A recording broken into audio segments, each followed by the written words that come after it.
A 2-year-old girl is now safe after she went missing from her South St. Louis home. Police and community members searched for her for several hours. Our Jordan Brell joins us in studio to break down why an Amber Alert had not been issued. Jordan.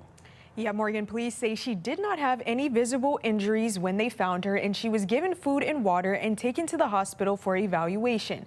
Meanwhile, her parents questioned by police as many continue to wonder why that Amber Alert didn't go off today.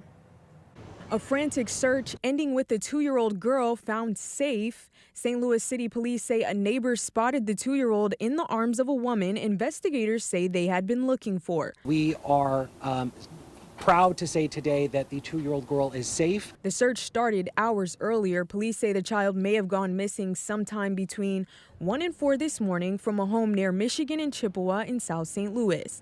But her mother didn't call police until around 8 a.m.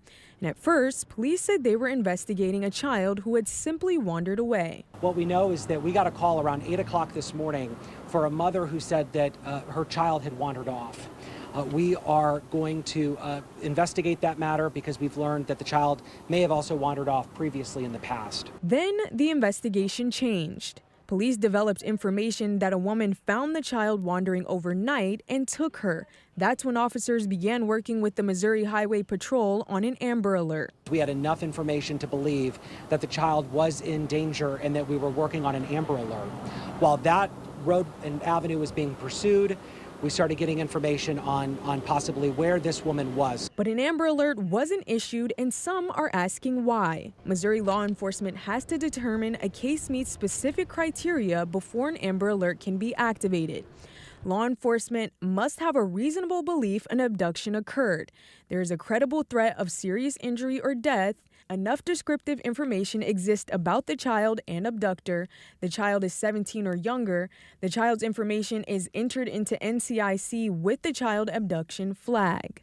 Police say they were working with Missouri State Highway Patrol on an Amber Alert when the child was found in a neighborhood. We still have to determine when she went missing. We're still trying to figure that out. Lots of questions remaining tonight, but this isn't the first time the child wandered off. Police say they're investigating a previous incident. The parents are not in custody at this time, and we do not know if the child has been reunited with her parents tonight. Investigators say multiple people could potentially face charges as police continue to piece together this timeline. Morgan. A lot of questions that still need answers. Jordan, thank you.